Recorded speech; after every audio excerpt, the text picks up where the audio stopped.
හයාලනේ කවදාලට උයන්න කම්මැලි දවසට මේ වගේ රසම රස රයිස් එකක් හදලා බලමුද? එන්නකෝ එහෙනම් කොහොමද හදාගන්නේ කියලා බලන්න. මුලින්ම වාජනයක් ලිපේ තියාගෙන තෙල් ටිකක් එකතු කරගන්න. මේකට තෙල් වෙනුවට බටර් එකතු කරගන්න පුළුවන්. තෙල් ටික හොඳට රත් වුණාට පස්සේ ඒකට මම පොඩිවටම කපාගත්ත සුදුලූණු ටිකක් එකතු කරගන්නවා.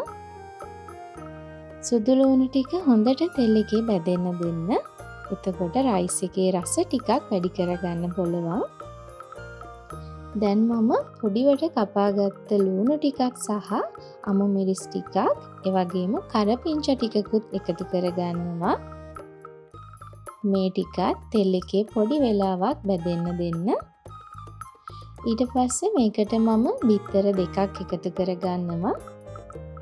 බිත්තර ටිකත් හොඳට මේ වගේ කලවම් කරගන්න ගමන් ටෙම්පරාදු කරගන්න.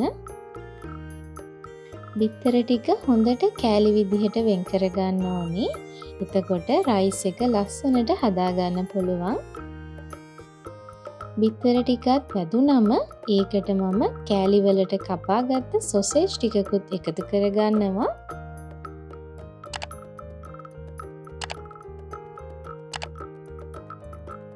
ඒකටම රස අනුව ලුණු කුඩු ටිකක්, ගම්මිරිස් කුඩු ටිකක් සහ මිරිස් කුඩු, අමු 3-5 කුඩු, ඒ වගේම කහ කුඩු ටිකකුත් එකතු කරගෙන ටික වෙලාවක් ටෙම්පරාදු කරගන්නවා. දැන් මම මේ ටික භාජනයේ පැත්තකට කරලා තව තෙල් ටිකක් එකතු කරගන්නවා. ඒකටම පොඩි කොටු හැඩයට කපාගත්ත කැරට් ටිකත් එකතු කරගෙන ටෙම්පරාදුවත් එක්ක හොඳට කලවම් කරගන්නවා.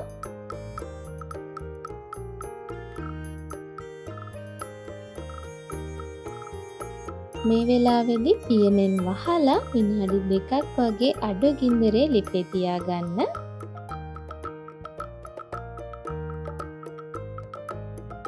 දැන් මම මේකට බත් කෝප්ප දෙකක් එකතු කරගෙන හොඳට කලවම් කරගන්නවා. ඔන්න මේ විදිහට තමයි සෝස් මොකුත්ම නැතුව ලේසියෙන් රසට රයිස් එකක් හදාගන්නේ.